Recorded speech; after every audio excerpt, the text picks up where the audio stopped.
దేవానికి స్తోత్రం స్తుతి మహిమ గంతే ప్రభావం చెల్లించుకుంటున్నాం రాజా. ఈ సమయంలో ఉన్న పాటను మీ పాదాల దగ్గరకు వచ్చేటకు మీరు మాకు ఇచ్చిన ధన్యతకే వందనాలు ప్రభా. ఇదిగో దేవా నా తండ్రి శోధనలు శ్రమలు శిక్ష పరీక్షలు అని చెప్పేసి ఒక అంశం మీద ధ్యానిస్తుండగా మీరు మాతో మాట్లాడమని. అవును తండ్రి, మా జీవితంలో శోధనలు వచ్చినా శ్రమలు వచ్చినను పరీక్షలు వచ్చినను శిక్షలు వచ్చినను ప్రభా ప్రతిదాన్ని జయించే కృప మాకు దయచేయమని యేసుక్రీస్తు నామములో ప్రార్థన వీడుకుంటూ సమర్పిస్తున్నాం తండ్రి.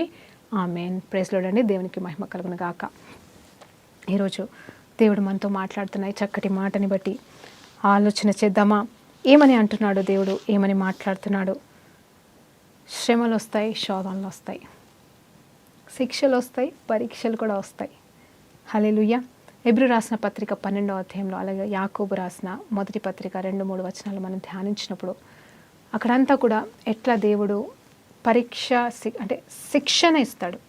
దేవుడు మనకి శిక్ష కాదు కానీ శిక్షణ ఇవ్వబోతున్నాడు. ఎలాంటి శిక్షణ ఇస్తాడంటే మన జీవితాలని మార్చుకోవడానికి, అలాగే మనం ఎక్కడైనా తప్పిపోతే ఆయన మనల్ని సరిచేయడానికి చూస్తూ ఉంటాడు. ఎలాగంటే ఒక్కసారి 5వ వచనం చూద్దామండి. నా కుమారుడా, ప్రభువు చేయు శిక్షను తృణీకరింపకము, ఆయన నిన్ను గద్దించినప్పుడు విసుకకము. ప్రభువు తాను ప్రేమించిన వారిని శిక్షించి తాను స్వీకరించు ప్రతి కుమారుని దండించును అని కుమారునితో సంభాషించినట్టుగా మీతో సంభాషించుచు ఆయన హెచ్చరికను మరచితిరి అంటున్నాడు. ఇక్కడ చూడండి, అంటే దేవుడు అంట మనల్ని శిక్షిస్తాడు, గద్దిస్తాడు. అయితే దేవుడు మనల్ని శిక్షించినప్పుడు, గద్దించినప్పుడు, సరిచేసినప్పుడు మనం ఏం చేస్తామంటే ఆయనని మర్చిపోయి ఆయనని విడిచిపెడుతున్నాము. ఎలా అయితే ఒక కుమారుడు తండ్రి కూడా కోపానికి వచ్చి తిట్టినప్పుడు, కొట్టినప్పుడు కొన్నిసార్లు ఆ గొడవలు పెద్దగా అయితే ఇంకా ఇంట్లోకి వెళ్ళి పారిపోతారండి. సంవత్సరాలు ఇంకా ఇంటి వైపు కూడా చూడరు. ఇంకా ఇలాంటి తండ్రి నాకు వద్దు, ఆ ఇంట్లో నేను ఉండడం వ్యర్థం అని చెప్పేసి వెళ్ళిపోయే కుమారులు ఉన్నారు. అలాగే అంటే అందులో 100% బాబుది తప్పని అన్నాను. ఒక్కొక్కసారి తండ్రులది కూడా తప్పు ఉండొచ్చు. కానీ ఇక్కడ దేవాది దేవుడి నుండి అయితే ఎలాంటి తప్పు జరగదు. కాబట్టి దేవుడు మనతో మాట్లాడుతున్న మాట ఏంటంటే, ఇక్కడ శిక్షిస్తాడు, తాను మంచి కోసమే శిక్షిస్తాడు. ఆ శిక్షను మీరు స్వీకరించి దాని యందు ఆనందించండి. ఎందుకంటే అది మన మేలు కొరకే. ఒక తండ్రిలాగా తండ్రి ఎట్లా మనల్ని తర్ఫీదిస్తాడో, తండ్రి ఎట్లా మనకు మంచి చెడు చెప్తాడో ఆ రీతిగా చెప్తాడని చెప్పేసి ఈ అధ్యాయం అంతట్లో కూడా మరి మాట్లాడుతూ ఉంటాడండి. అయితే ఇంకా యాకోబు పత్రికలో కూడా 1-2 వచనాలు కూడా మనం ధ్యానించినప్పుడు అక్కడ కూడా ఎలా ఉంటుందంటే, సహోదరులారా మీ విశ్వాసమునకు కలుగు పరీక్ష ఓర్పును పుట్టించునని ఎరిగి మీరు నానా విధములైన శోధనలో పడినప్పుడు అది మహానందమని ఎంచుకొనండి. చూడండి, మీరు సంపూర్ణులను అనునాంగులను కానీ ఏ విషయములోనైనా కొదవలేని వారై ఉండునట్లు ఓర్పు తన క్రియను కొనసాగించుడి అంటున్నాడు. చూడండి, మీరంట పర్ఫెక్ట్గా అవ్వాలి, ఎలాంటి లోటు ఎలాంటి ప్రాబ్లం లేకుండా మీరు సంపూర్ణులు అవ్వాలంటే మరి మీరు మహానందం పొందుకొని ఈ శిక్షను, ఈ పరీక్షను, ఈ శోధనలు కూడా మీరు భరిస్తూ నిలబడినప్పుడు ఏమవుతుందంట? ఆయన చెప్తున్న మాట ఏంటంటే, ఆ ఓర్పు వలన క్రియను సంపూర్ణం చేయమంటున్నాడు. ఆ ఓర్పు అనే క్రియను కూడా సంపూర్ణం చేయాలంట. మనకి ఓర్పు అనే కార్యం రావాలి, మనకు ఓపిక కావాలి కదండి. చాలా ఈ లోకంలో మనకి ఎన్నున్నా ఒకటి ఉండదండి, ఓపిక ఉండదు. కొన్ని విషయాలకి అస్సలు ఓపిక ఉండదు. నాకు ఓపిక లేదు, ఇంకా నా వల్ల కాదని మనం మాట్లాడుతూ ఉంటాం. కానీ మన జీవితంలో కొన్ని ఎదుర్కొన్నప్పుడు, క్రైస్తవ జీవితంలో మరి ముఖ్యంగా మనం ముందుకు సాగుతుంటుండగా ఇవన్నీ కూడా మనకి ఓర్పుని కంప్లీట్ చేస్తాయంట. అంటే ఓర్పుని వరంగా మనకు మరి ఇవ్వబడుతుందంట. ఈ ఓర్పు లేనివాడు మరి నిజంగా మనం ఏమీ చేయలేము ఓర్పు లేకపోతే. సో కాబట్టి కొన్నిసార్లు మనకి శిక్ష కష్టమే, పరీక్ష కష్టమే, టెస్టులు కష్టమే, అంటే అది ఏదైనా కష్టమే. కానీ అది మనము సంతోషంగా ఒప్పుకొని మరి వాటిని పాటించినప్పుడు, అంటే వాటిని అనుమతించి జరగని చూద్దాము అని ముందుకు సాగి ఎదురు చూస్తే ఓపిక అనేది సంపూర్ణమవుతుంది మన జీవితంలో. అంటే ఓపిక అనే వరాన్ని మనం పొందుకుంటాం. ఇంకా ఏ సమస్య వచ్చినా, ఏ ఇబ్బంది వచ్చినా, ఏ ఇరుకు వచ్చినా మనం నిలబడతామండి. అయితే ఈరోజు అక్కడ ఆ 2 అంశాలని ఆ రీతిగా చూస్తే ఒక మాట అడుగుతాను, ఒక్కసారి మనము ఆలోచన చేద్దాం. ఈ శ్రమలు శోధనలు ఎలా ఉన్నాయి, ఏ రకంగా ఉన్నాయి అనేది కూడా మనం ఆలోచన చేద్దాం. ఎప్పుడు కూడా గుర్తుంచుకోండి, మనకి దేవుడు శ్రమలు అనుమతిస్తాడేమో, శ్రమల్ని పంపిస్తాడేమో, కానీ శోధన మాత్రం దేవుడి నుండి రాదండి. గుర్తుంచుకోండి. ఈ శోధనని మరి ఆ శ్రమల్ని ఎట్లా సపరేట్ చేయగలమంటే ఒకసారి యోబు యొక్క జీవితాన్ని ఆలోచించేద్దాం. యోబు యొక్క జీవితంలో శ్రమలు ఆయనది ఎట్లాంటిదంటే శ్రమలతో కూడిన శోధన. శ్రమలు ఏంటి తెలుసా అండి? ఆయన సమస్తాన్ని నష్టపోయాడు. ఒకవైపు కొడుకులని, ఒకవైపు ఆస్తులని, ఆ తర్వాత తన శరీరంలో కూడా మరి భయంకరమైన మరి పుండ్లతో మరి చచ్చి ఇటు చావుకి బ్రతుకి మధ్యలో ఉంటూ, ఎందుకంటే చావలేడు, ఎందుకంటే చావుకి మరణానికి దేవుడు ఆజ్ఞ ఇవ్వలేదు కాబట్టి, పర్మిషన్ ఇవ్వలేదు కాబట్టి చచ్చిపోడు. అది ఆయనకి తెలీదు, ఇది ఎందుకు ఇలా జరుగుతుందో తెలీదు. కానీ ఈ శ్రమలన్నీ వచ్చాయి, ఆయన మీద పడ్డాయి. ఈ శ్రమల్ని బట్టి ఆయన ఏం చేయలేకపోతున్నాడు. ఆ శ్రమలు అన్నీ కూడా ఆయన్ని కృంగదీసేసాయా, బాధ పెడుతున్నాయా, నల్లగొట్టబడ్డా, ఒంటరివాడైపోయాడా, ఇవన్నీ జరుగుతున్నాయి. కానీ అక్కడ శోధన ఏంటి తెలుసా అండి? ఇవన్నీ శ్రమలు వచ్చినాయి కరెక్టే, కానీ శోధన ఏంటి తెలుసా అండి? శోధన ఏంటి తెలుసా? ఏ దేవాది దేవుడిని దేవుడే కాదని రిజెక్ట్ చేసి చచ్చిపోవడం అనేది శోధన. ఇవన్నీ శ్రమలు రావడం వల్ల నువ్వేం చేయాలి?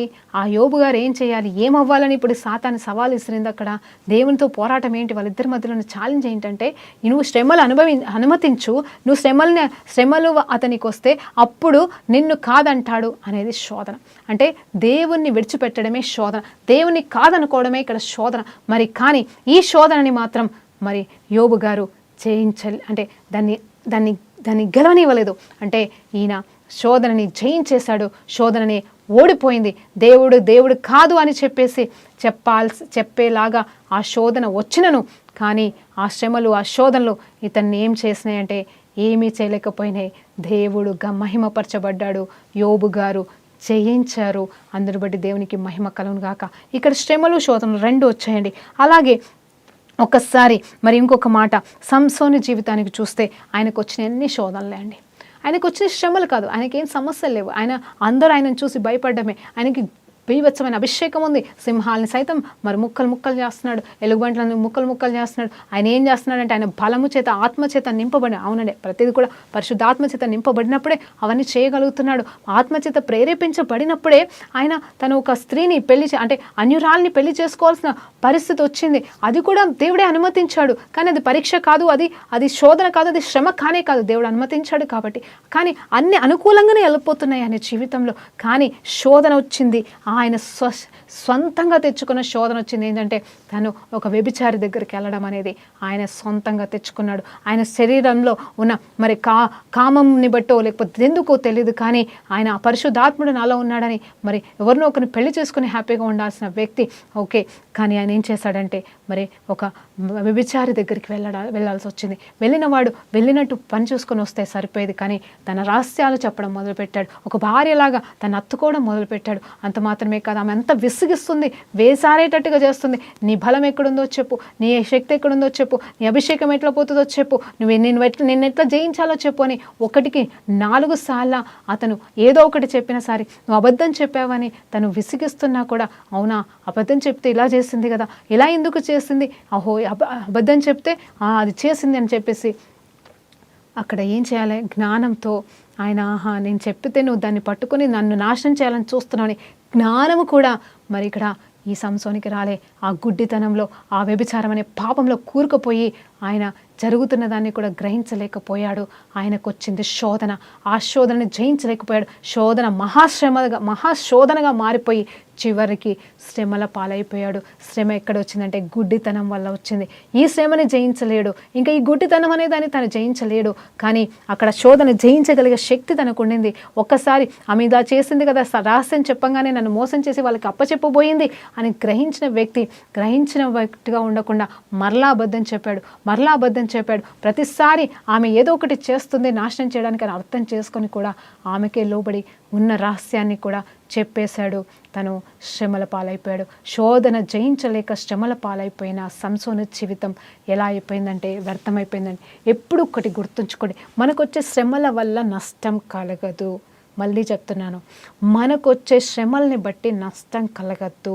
ఎందుకంటే శ్రమల నుండి దేవుడు మనల్ని సువర్ణంగా మార్చి దీవించి ఆశీర్వదించి పోయిన దానికి నష్టానికి ప్రతిగా దేవుడు మనల్ని దీవిస్తాడండి. ఇది సత్యం, ఆమెన్. కానీ శోధన విషయంలో నష్టాలు వస్తాయి, భయంకరమైన నష్టాలు వస్తాయి, పూడ్చలేని నష్టాలు వస్తాయి. కానీ శోధన జయించుట మన వల్ల సాధ్యం. శోధనకి దేవుడు ఏమని మార్గం తెరిచాడు తెలుసా అండి? మీరు శోధనలో పడినప్పుడెల్లా మీకు ఒక మార్గం నేను పెట్టి ఉన్నాను, కాబట్టి జయించే మార్గం ఉంది. ఆ జయాన్ని మీరు పొందుకోవాలనుకుంటే మీరు ఆ మార్గం వైపు మీరు చూడాలి, కానీ శోధన వైపు చూడకూడదని కూడా దేవుడు చెప్తా ఉన్నాడు. సో మనము చేజేతులారా శోధనలో పడిపోతాం. ఒక్కొక్కసారి శోధనలో వచ్చినప్పుడు జయించే శక్తి మనకున్నను మనము జయించలేకపోతున్నాము. శ్రమల విషయంలోకైతే కొన్ని శ్రమలు, ఇబ్బందులు, ఇరుకులు అవి ఎందుకు వస్తాయో మనకు తెలియదు, కానీ వాటిని దేవుని వైపు తిప్పినప్పుడు, అంటే దేవునికి అప్పచెప్పినప్పుడు ఆయన జయం ఇస్తాడు. అంటాడు కదా, భారము మోస్తున్న సమస్త జనులారా, ఇదిగో భారము మోస్తున్న వారులారా నా యొద్దకు రండి, నా యొద్దకు రండి, మీ భారాన్నంతా నాకు ఇవ్వండి, నేను విశ్రాంతిని ఇస్తానంటున్నాడు. అవునండి, ఆయన విశ్రాంతిలో మనం ఎంటర్ అవుతే, ఆయన పైన మనం ఆధారపడితే ఆయన మనకి ప్రతి శ్రమ నుండి తప్పించి ఆ శ్రమలోకి వెళ్ళి లాభాలే వస్తాయని దేవుని పేరిట మీకు మరలా జ్ఞాపకం చేస్తున్నాను. మనుషులు ఎలా స్పందించాలి మరి శ్రమల విషయంలో అనేది చూస్తే మళ్ళా చెప్తున్నాను, నష్టం అనేది కలుగుతుందా, లాభాలు అనేది కలుగుతాయా, ఇవన్నీ కాదు. కానీ మనకైతే శక్తి లేదు కాబట్టి అందులో మనము జయించాలంటే దేవుని శక్తి కావాలి, దేవుని కృప కావాలి, దేవుని మీద ఆధారపడడం కావాలి. అయితే ఇంకో మాట చెప్తున్నాను, పౌలు భక్తుడు ఎప్పుడు ఒక మాట అంటాడు, ఏంటంటే నాకు బలము లేదు, నాకు శక్తి లేదు, నేను బలహీనుడను, కానీ నేను ఎప్పుడు బలహీనుడను అప్పుడే నేను బలవంతుడని అంటున్నాడు. ఎట్లా బలవంతుడయ్యాడండి ఈయన? ఎట్లా బలవంతుడయ్యాడు? మరి బలహీనుడు ఎట్లా అవుతున్నాడు ఈయన అంటే, ఆయనకున్న ముళ్ళులు, ఆయనకున్న శ్రమలు, ఆయనకు వస్తున్న మరి ఇబ్బందులన్నీ కూడా మరి ఆయన జయించుకుంటూ ముందుకు ఎలా సాగుతున్నాడంటే దేవుని మీద ఆధారపడుతున్నాడు. ఒకసారి చచ్చిపోవాల్సిన పరిస్థితి వచ్చింది, చంపేస్తున్నారు, అయినా కూడా ఆ శ్రమలే కానీ ఆ శ్రమల్ని బట్టి ఆయన విసగలేదు, ఆ శ్రమల్ని బట్టి ఆయన పడిపోలేదు, వెనక్కి తిరగలేదు, కానీ ముందుకే సాగాడు. తన పరువు పందాన్ని కంప్లీట్గా ముగించానంటున్నాడు. అయితే ముమ్మారు ప్రార్థన చేస్తాడు. ఒకసారి ఏంటండి ముమ్మారు ప్రార్థన చేస్తాడంట, దేనికోసం? ఇదిగో అయ్యా, ఈ ముళ్ళు నేను భరించలేకపోతున్నాను, దీన్ని తీసేయని ముమ్మారు ప్రార్థన చేసినప్పుడు వాట్ ఇట్ ఈజ్ అని అంటే అది శోధనతో కూడిన శ్రమ, అది కూడా శోధనతో కూడిన శ్రమ. కానీ అది ఏమంటున్నాడంటే, ఆ శ్రమలన్నింటిని కూడా భరించిన వ్యక్తి, అన్ని శ్రమలు భరించిన వ్యక్తి ఇది మాత్రం భరించలేక ఇది తీసే ప్రభు అంటున్నాడు. అవును, శక్తికి మించి పడవు అని కూడా దేవుడు చెప్తున్నాడు కదా. మనకంట శోధనలు వస్తే వాటిని జయించే శక్తి మనకు ఉంటుందని మరలా దేవుడికి జ్ఞాపకం చేస్తున్నాడు. చూడండి, శక్తికి మించిన శోధన అయితే మనకి రాదు. దాన్ని జయించే శక్తిని మనకిస్తాడు, మార్గం ఇస్తాడు, వాటిని తప్పించుకునే తెలివి మనకిస్తాడు, అన్నీ మనకిస్తాడు. కానీ మనమే మోసంలో పడిపోయి తెలియకుండా తప్పిపోతున్నామని దేవుడు జ్ఞాపకం చేస్తున్నాడు. ఆ తర్వాత చూస్తే మరి శ్రమల వల్ల మనకు వచ్చేది ఏంటంటే, మరి ఇక్కడ యాకోబు పత్రికలో చెప్తున్నాడు, పేతురు కూడా మాట్లాడుతున్నాడు అదే మాట, ఏంటంటే ఆనందించండి, శ్రమలు వచ్చినప్పుడు ఆనందించండి అని చెప్తున్నాడు. వామో, శ్రమలను ఎట్లా ఆనందిస్తాము? శ్రమల్లో ఆనందించడం అంత ఈజీ కాదు కదండి. ఒక్కసారి ఆలోచన చేద్దామా?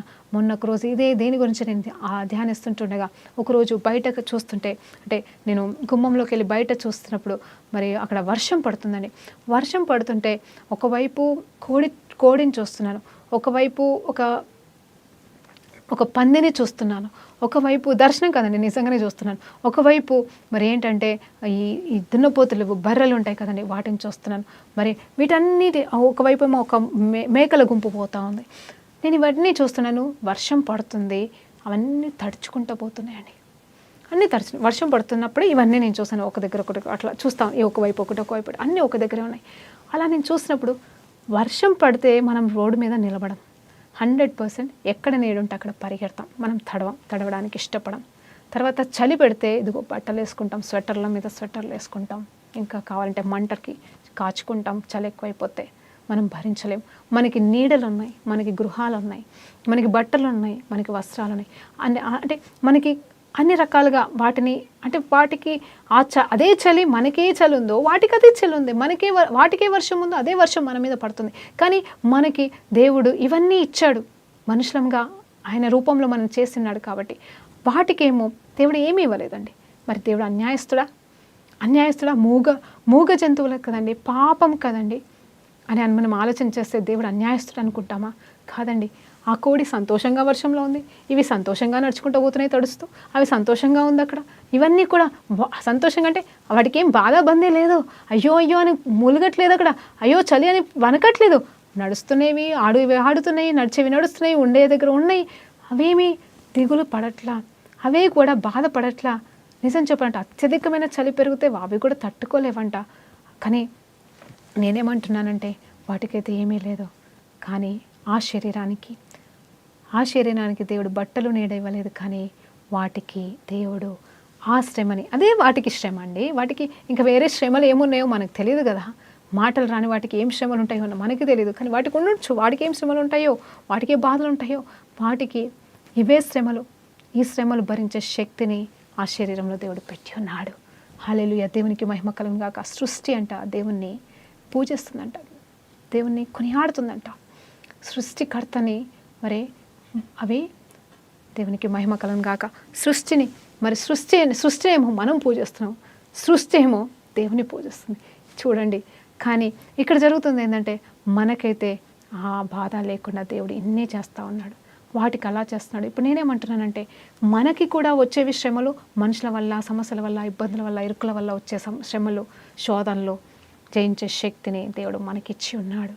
వాటిని మనం వాడుకోకపోతే అది మన తప్పు అవుతుంది, కానీ దేవుడి తప్పు కానే కాదని దేవుని పేరిట మీకు జ్ఞాపకం చేస్తున్నాను. సో ఆ మూగ జంతువులకైతే దేవుడు అన్యాయం చేయడు, కానీ వాటిని తట్టుకునే ఆ చలిని, వాతావరణాన్ని, ఆ వర్షాన్ని, ఆ ఎండను, వాటిని తట్టుకునే శక్తి వాటికి ఇచ్చినప్పుడు దేవుడు మనము ఎదుర్కొంటున్న ప్రతి పరిస్థితిని ఎదుర్కొనే జ్ఞానము, వివేచన, అభిషేకము అన్నీ కూడా దేవుడు మనకిచ్చి ఉన్నాడు. కాబట్టి దేవుడు ఎప్పుడు కూడా అన్యాయస్తుడు కాదు. అయితే ఈ శిక్షా పరీక్షని, అలాగే ఈ శోధన శ్రమలని మనము ఎలా జయించగలము అంటే ప్రార్థన వల్ల, అలాగే దేవుడిచ్చే కృప చొప్పున మనం జయించగలం. అవునండి, మరి ఈరోజు ఈ సంసోన్ లైఫ్లో గురించి ఒక మాట నేను జ్ఞాపకం చేస్తున్నాను. ఈయన విసిగిపోయాడు. అక్కడ దలైలా అనుకుంటాను ఆమె పేరు, అవును, ఆమె ద్వారా విసిగిపోతున్నాడు. కానీ అయినా విసిగిపోయి పారిపోవచ్చు కదా, ఆమె భార్య కాదు కదా, భరించాల్సిన అవసరం లేదు కదండి. కానీ అతని శరీరేచ్ఛలు ఆమెని విడిచిపెట్టనీయకుండా చేస్తున్నాయి. అతని బలహీనతనే, అతని శరీరంలో ఉన్న బలహీనతనే ఆయన అభిషేకం పోవడానికి కారణమైంది. ఇక్కడ బయటనొచ్చిన శోధన ఒక ఎత్తైతే ఆయన అనుభవిస్తున్నవి భయంకరంగా ఉన్నాయి. కాబట్టి వాటిని జయించలేకపోయాడు. కాబట్టి మనం కూడా ముందు మనలో ఉన్న బలహీనతలు మనం విడిచిపెట్టినప్పుడు, మనలో ఉన్న బలహీనతల్ని మనం తృణీకరించినప్పుడు దేవుడు ఏ శోధన వచ్చినా మరి మనకి విజయాన్ని ఇవ్వడానికి రెడీగా ఉన్నాడు. కాబట్టి ఆశ్రయిద్దాం ఆయన పాదాలు పట్టుకుందాము. తర్వాత యోబు గురించి కూడా మనం ధ్యానించాం కదా. ఎన్నో ట్రయల్స్ అండి. మనుషులైతే ఫ్రెండ్స్ ముగ్గురు ఆదరించాల్సిన వాళ్ళు వచ్చి మాట్లాడుతున్నారు, నువ్వేదో తప్పు చేసావు, నువ్వేదో పాపం చేసావు. ఒకవైపు అయినా ఇబ్బందులు గుండా ఉన్నాడు, వేదనతో ఉన్నాడు, శరీరం కుళ్ళిపోతుంది. ఒకవైపు పిల్లల్ని పొడుగుట్టుకున్న బాధ ఒకవైపు ఉంటే వాళ్ళు వచ్చి మౌనంగా ఉండకుండా వాళ్ళు ఏం చేస్తున్నారు తెలుసా అండి, ఈయనని పొడుస్తున్నారు. నువ్వేదో తప్పు చేసి ఉంటావు, అన్యాయస్తులకి ఇలాంటి పరిస్థితి వస్తుంది, నీతిమంతులు కాని వారికి ఇలాంటి పరిస్థితి వస్తుంది, నువ్వు నీతిమంతుడివి కాదు, నువ్వు అన్యాయం చేస్తావు, నువ్వు మంచివి వాడివి కాదు, నువ్వు చేసిన తప్పులు ఒప్పుకో అని చెప్పేసి విసిగిస్తున్నారు ఆయనని. ఇతను ఏం చేస్తున్నాడు, అప్పటి వరకు అన్ని శ్రమలకి భరించిన ఇతను లాస్ట్కి వచ్చేసరికి ఏం చేశాడు తెలుసా అండి, వీళ్ళందరి మాటలకి వ్యసనకాంతుడైపోయి తను కూడా నోరు జారేస్తున్నాడు. నా దేవుడితో నేను ఫైట్ చేస్తాను, నా దేవుడితో నేను వాదిస్తాను. అప్పటి వరకు ఈ దేవుడు ఏది చేసినా పర్వాలేదు, దేవుడిచ్చిన దేవుడు తీసుకునే అన్న వ్యక్తి కూడా మరి తన హృదయంలో నిజంగా దేవుని నిందించలేదు, కానీ దేవుని కాదనలేదు, దేవుడు లేడనలేదు. కానీ నేను దేవునితో గెలుస్తా, నేను దేవునితో వాదించుకుంటా, నాకు దేవుడే న్యాయం చేస్తాడని చెప్పేసి వీళ్ళ దగ్గర మాట్లాడడం అనేది జరిగింది. మౌనంగా ఉన్న దేవుడు జవాబిస్తుండేనేమో, లేకపోతే ఎలా అయినా జవాబిస్తుండేనేమో తెలియదు. కానీ ఆ సమయంలో మాత్రం దేవుడు యోబు పక్షాన నిలబడ్డాడు. వాళ్ళని తిట్టాడు, వాళ్ళని ఎందుకు ఇలా మాట్లాడారు, నా యోబులాగా మీరు మాట్లాడలేదని చెప్పేసి అంటారు. అవునండి, మనం ఇబ్బందులు ఇరుకుల గుండా వెళ్ళినప్పుడు, ఏదైనా సమస్యలు మనకు వచ్చినప్పుడు చాలామంది ఇందుకే వచ్చింది అంటారు. నేను చూశానండి, నేను విన్నాను. ఎవరికైనా ఏదైనా కష్టం వచ్చింది, ఎవరైనా బాధ వచ్చిందంటే నిజమే అండి, నేను కూడా అంటాను. ఏంటంటే ఏం విత్తుతామో అదే కోస్తాము. నిజమే, ఎవరినైనా ఏమనంటే అదే మనకి రిటర్న్ వస్తుంది, ఖచ్చితంగా వస్తుంది. కానీ అది అన్నిసార్లు కాదు, అన్ని వేళలా కానే కాదు. కానీ ఒక్కొక్కసారి మన మంచితనాన్ని బట్టి కూడా మనకు నిందలు వస్తాయి, మాటలు వస్తాయి. కానీ దీన్ని ఎలా మనం పోల్చుకోగలమంటే ఏ రీతిగా పోల్చుకోలేమండి. కాబట్టి నేనేమంటున్నానంటే దేవుని మీద ఆధారపడదాము, దేవుణ్ణి కోరుకుందాం, వాక్యం ధ్యానం చేద్దాం, ప్రార్థన చేద్దాం. ఒక్కొక్కరు ఎలా చేయించారో ఆలోచన చేయండి. అబ్రహాము గురించి ఆలోచించేద్దామా. తన కుమారుడైన ఇస్సాక్ కంటే ముందుగా ఇస్మాయిల్ పుట్టాడు. మరి మొదటి సంతానం, ఎన్నో సంవత్సరాల తర్వాత పుట్టిన సంతానం ఇస్మాయిల్ని పంపించడం అనేది అది మామూలు చిన్న సమస్యనండి. అది శోధన అంటావా, శ్రమ అంటావా? అది శ్రమనే అనుకుంటాను. అది ఎంత భయంకరమైన శ్రమ అంటే, కానీ దేవుడు ఒకటే మాట అంటాడు, నువ్వు పంపించు అంటాడు. దేవుని మాటకి లోపడ్డాడు. అది ఎంత కష్టం అండి, ఎంత వేదన, ఎంత కుమారుని దగ్గరికి తీసుకోలేని పరిస్థితి. దూరం పంపించడం అంటే అది చిన్న విషయం కాదు. కానీ మరి అక్కడ కూడా నేను అనుకుంటాను యోబులాగా యెహోవా ఇచ్చిన యెహోవానే తీసుకుంటాను అంటున్నాడు కదా, చంపేయడానికి కాదు, ఎక్కడో ఒక దగ్గర బ్రతుకుతాడు కదా, పోనీలే అని చెప్పేసి వదిలేస్తాడు. కానీ అంత గొప్ప వ్యక్తి మరి సరే ఒక కుమారుడిని సరే ప్రభా నువ్వు పంపించమంటే పంపించేశాను, ఇప్పుడు ఇస్సాకు ఈ కుమారుని కూడా చంపేయమంటున్నావేంటి, ఇది ఇంత ఈ బాధ నేను భరించగలనా, ఈ శక్తి నాకు ఉన్నదా అని చెప్పేసి ఆగలేదు, ఆలస్యం చేయలేదు, ప్రార్థన చేయలేదు, వద్దనలేదు, వెంటనే లోబడి ఇక్కడ కూడా యెహోవా ఇచ్చను, యెహోవా తీసుకున్నానని అబ్రహాం కూడా అలాగే అనుకుని ఉండొచ్చు.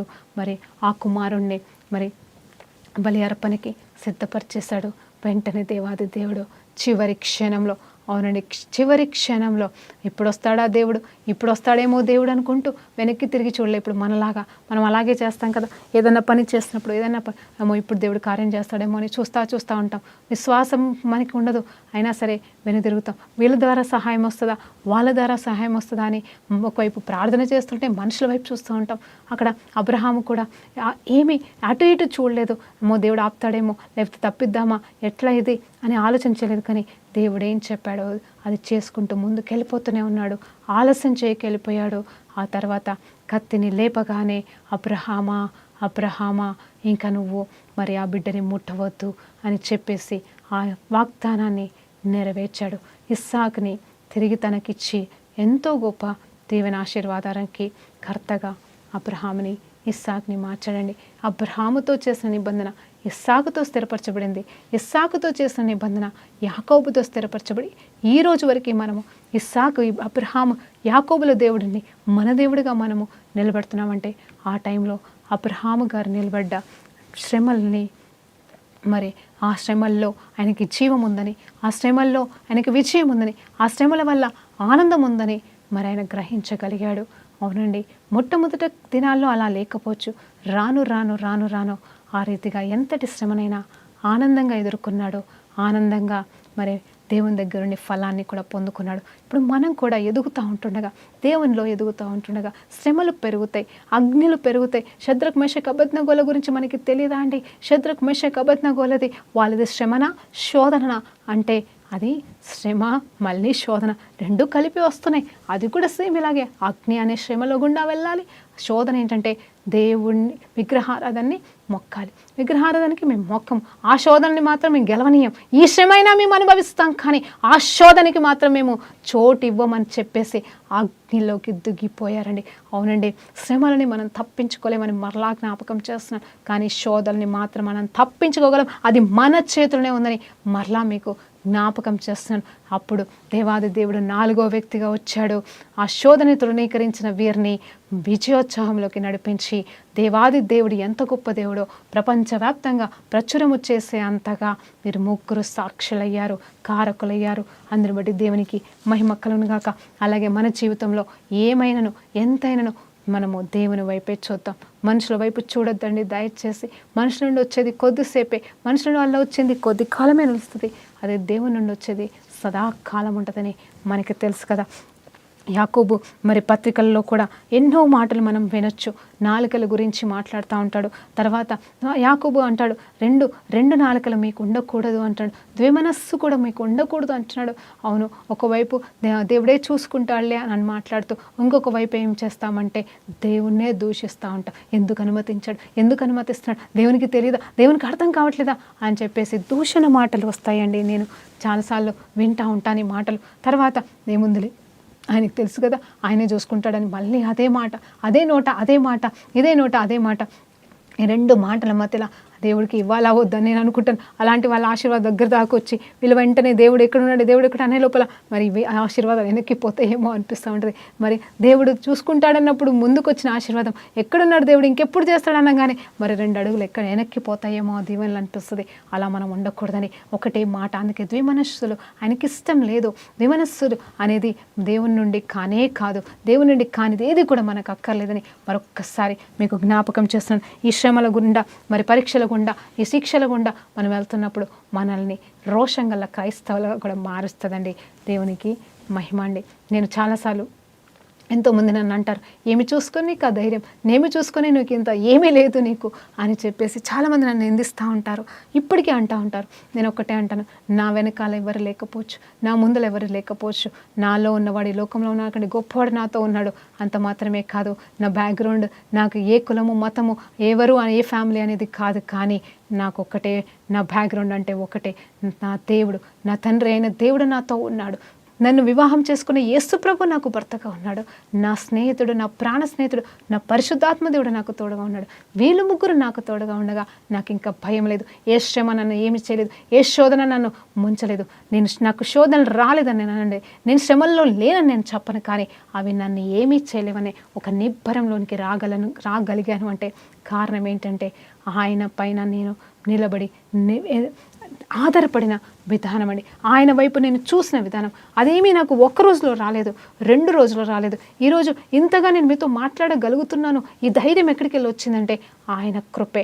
ఆయన కృపే నన్ను ఆదరించింది, ఆయన కృపే నన్ను నడిపించిందండి.